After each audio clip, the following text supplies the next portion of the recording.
Students हम बात करेंगे point of intersection of two linear functions की। मतलब जैसे मैं एक फंक्शन लिखता हूँ एफ ऑफ एक्स जो कि इक्वल टू है नेगेटिव ऑफ एक्स प्लस 6 के।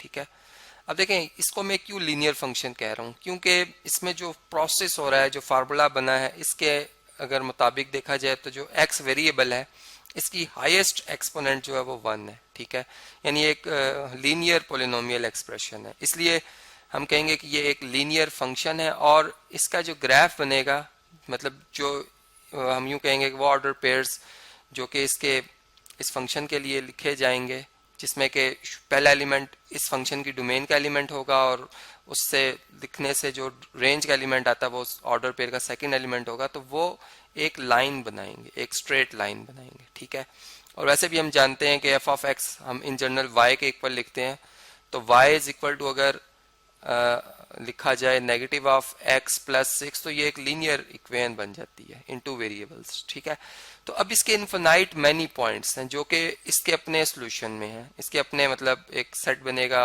और उसके अंदर इसको लिखेंगे इन्फिनाइट पॉइंट्स को। ठीक है, हम यूँ बात करें कि point of intersection of two linear functions, तो ये फर्ज करें अगर एक लीनियर फंक्शन है, इसे मैं इक्वेशन ए कह देता हूँ, तो एफ ऑफ एक्स मेरे पास एक और लीनियर फंक्शन आ जाता है जिसको कि मैं चलिए इसको मैं जी ऑफ एक्स कहता हूँ, क्योंकि एफ ऑफ एक्स से नहीं कह रहा क्योंकि ये उस रूल से नहीं काम कर रहा जिस प्रोसेस के जरिए एफ फंक्शन काम कर रहा है, ये उससे डिफरेंट है। इसको मैं कह देता हूँ जी ऑफ एक्स जो कि इक्वल है 3x-2 के। अब इसमें देखिए प्रोसेस जो हो रहा है वो एक इस फार्मूला के तहत हो रहा है और इसमें भी वेरिएबल की एक्सपोनेंट 1 है, इसलिए मैं कहूँगा कि ये भी एक लीनियर जो है वो फंक्शन है और इसका भी ग्राफ एक लाइन बनेगी और इसके भी इनफाइनाइट पॉइंट्स होंगे। ठीक है, और इसमें भी अगर हम कहें तो जी ऑफ एक्स को अगर फर्ज करें अगर हम y के इक्वल लिखते हैं तो इसमें y इज इक्वल टू आ रहा है 3x-2।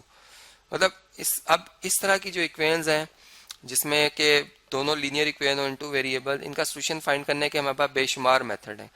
ग्राफिकली इसलिए हम यूज करें कि इसमें हमारे पास जो मतलब ऐसे पॉइंट्स आ रहे हैं जो फ्रैक्शन में, मतलब पॉइंट्स तो बहुत से आ रहे हैं लेकिन जो इनके पॉइंट ऑफ इंटरसेक्शन में आएंगे वो फ्रैक्शनल में नहीं होंगे, फ्रैक्शन फॉर्म में नहीं लिखे होंगे। ठीक है, इसलिए इनका ग्राफिकल सोल्यूशन फाइंड करना जरा आसान है, इसलिए मैं इस क्वेश्चन को ग्राफिकली कर रहा हूँ। लेकिन ज्यादा एक्यूरेट जो प्रोसेस मेथड है वो यही है कि अगर देखें कि एक फंक्शन इस बहुत ज्यादा मतलब उसमें कैलकुलेशन है, प्रोसेस है, तो उसका जो सोल्यूशन है अगर हम क्रैमर रूल्स या सब्स्टिट्यूशन या एलिमिनेशन मेथड से करें तो ज्यादा बेहतर है। ठीक है, अब देखें ये तो बात में पता चली कि ये दोनों जो हैं वो लाइन को रिप्रेजेंट कर रहे हैं। अब इनके अपने अपने इनफाइनाइट पॉइंट्स हैं, लेकिन वो पॉइंट जो कि एक ही वक्त में दोनों लाइंस के पॉइंट होंगे, एक ही पॉइंट होगा, वो पॉइंट हम बेसिकली यहाँ पर ग्राफिकली ढूंढेंगे। ठीक है जी, उस पॉइंट को हम तलाश करने जा रहे हैं। इधर भी मैं एफ ऑफ एक्स को वाई लिख देता हूँ। ठीक है, एफ ऑफ एक्स को y के इक्वल लिख देता हूँ। देखें अब इसमें जो इंटरसेप्ट्स हैं वो हमारी बहुत ज़्यादा हेल्प करेंगे। ठीक है, तो चूंकि ग्राफ में हम जितना शॉर्ट चलें उतना आसान है हमारे लिए कि हम जल्दी जल्दी ग्राफ ड्रॉ कर लें। तो फॉर x इंटरसेप्ट्स हम क्या करते हैं, हम पुट करते हैं y इक्वल टू 0 के। ठीक है, मतलब x एक्सिस के ऊपर कर्व या लाइन जो है हमारी वो कहाँ पर टच कर रही है, तो y 0 पुट होता है x एक्सिस पर। इससे हम इन इक्वेशन नंबर पहले ए में दर्ज करेंगे। ठीक है जी, तो ए इक्वेशन में दर्ज करने से 0 इज इक्वल टू आ जाएगा नेगेटिव ऑफ एक्स प्लस 6। तो यहाँ से आप x को दूसरी तरफ शिफ्ट कर लें तो x आ जाएगा आपके पास 6। ठीक है, चूंकि इधर आकर x पॉजिटिव हो जाएगा तो आपको एक पॉइंट मिलेगा a जिसका एब्सिसा जो कि x कोऑर्डिनेट है वो 6 होगा और ऑर्डिनेट 0 होगा। अब इसको मैं साथ ही प्लॉट भी कर लेता हूँ। ठीक है, ग्रीन कलर वाले पॉइंट को, तो देखें x1 2 3 4 5 6 यहाँ पर है और y0, तो ये हमें a पॉइंट मिल गया। ठीक है, ये मैं इस तरह से लिख भी देता हूँ। अब इस पार्ट को मैं यहाँ से रेज करता हूँ। ठीक है, अब फॉर y इंटरसेप्ट हम बात करेंगे। फॉर y इंटरसेप्ट चले मैं इसको लिखता हूँ, फॉर y इंटरसेप्ट। अब हम क्या करेंगे, y इंटरसेप्ट के लिए हम पुट कर लेंगे x को 0, मीन्स के y एक्सिस पे x 0 होता है। और कौन सी इक्वेशन में लिख रहे हैं हम, इन इक्वेशन नंबर a। ठीक है जी, तो देखें मैंने शायद पहले 1 लिख दिया हो, तो सॉरी, उसको आप करेक्ट कर लीजिएगा, 1 लिखने के बजाय a लिखिएगा।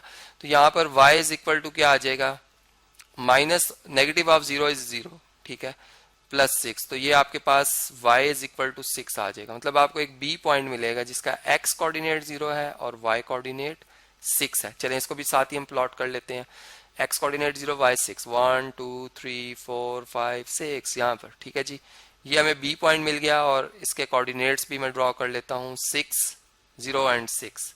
लाइन को स्केल की मदद से ड्रॉ करने की कोशिश मतलब आप कीजिएगा, ठीक है, चूंकि अगर आप इसे स्केल की मदद से ड्रॉ करेंगे तो बिल्कुल सही ड्रॉ होगी, ठीक है।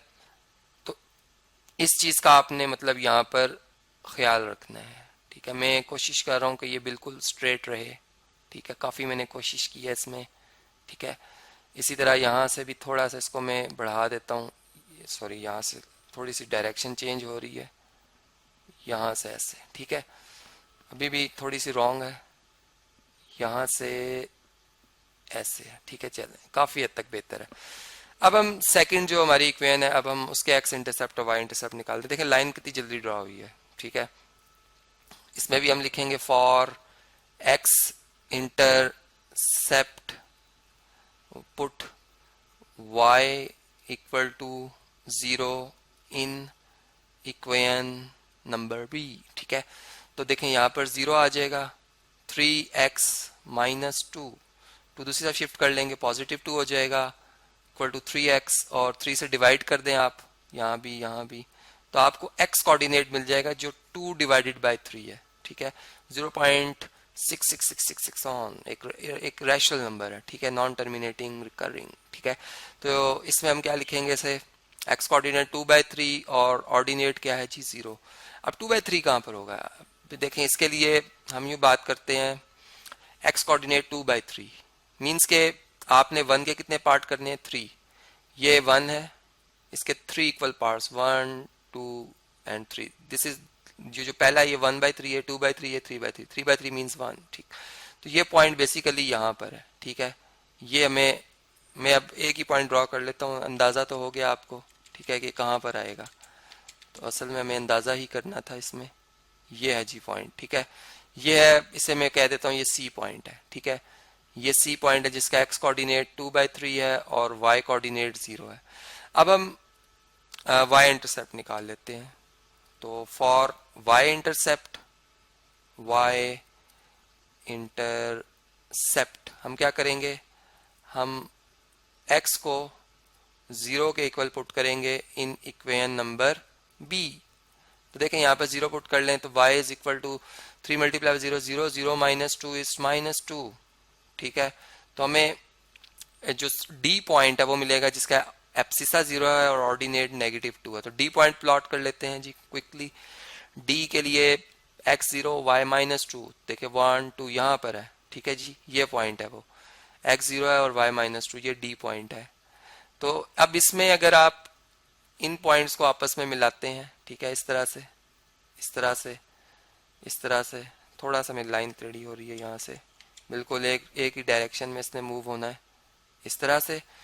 और अब आगे अगर हम इसको एक्सटेंड करते हैं तो यहाँ से मतलब मैं इसको कोशिश कर रहा हूँ कि ये मतलब बिल्कुल इसी डायरेक्शन में रहे जिस डायरेक्शन में ये है, ठीक है।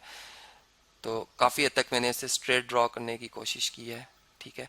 आप देखें कि ये वो पॉइंट है जहाँ पे ये दोनों लाइंस इंटरसेक्ट कर रही हैं। बेसिकली यही है वो point of intersection of two linear functions. क्योंकि देखिए ये बहुत से पॉइंट्स, ये जो व्हाइट कलर में मैं शो कर रहा हूँ, ये रेड लाइन के हैं, ठीक है, जो इन्फिनाइट मैनी पॉइंट्स हैं, ठीक है, जो मिलकर एक ही लाइन को कंस्ट्रक्ट कर रहे हैं। इसी तरह ये वाले जो पॉइंट्स हैं जो मैं भी रेड कलर में शो करूंगा, ये इस ग्रीन कलर वाली लाइन के हैं, ठीक है। बहुत से पॉइंट्स हैं यहाँ से, ये वो पॉइंट है जो कि इसका वाई इंटरसेप्ट कहलाएगा, ठीक है। ये इस तरह से पास हो रहे हैं, इस तरह से, इस तरह से, इस तरह से, ये इसका एक्स इंटरसेप्ट ग्रीन का। तो लेकिन ये ऐसा पॉइंट है जो कि एक ही वक्त में दोनों पर है, और इसी को हम कहेंगे कि ये क्या है जी, ये सोल्यूशन सेट है। मतलब अगर मैं एलिमिनेशन मेथड से सॉल्व करता है इस क्वेश्चन को, तो उसमें उस सोल्यूशन सेट के अंदर एक ऑर्डर पेयर लिखता है जिसका एब्सिसा कितना है। देखें अब एब्सिसा के लिए क्या होगा, यहाँ से मैं एक्स एक्सिस के ऊपर एक परपेंडिकुलर थ्रो करूंगा, और वो परपेंडिकुलर 1 2 यूनिट पे इंटरसेक्ट कर रहा है। इसका मतलब इसका एक्स कोऑर्डिनेट 2 है, और यहाँ से वाई एक्सिस के ऊपर मैं परपेंडिकुलर थ्रो करूंगा तो ये वाई कोऑर्डिनेट आएगा 1 2 3 4। ठीक है, तो यहाँ से आप, ये वो पॉइंट है बेसिकली जो कि सॉल्यूशन सेट कहलाएगा। इसको मैं यहाँ भी लिख देता हूँ।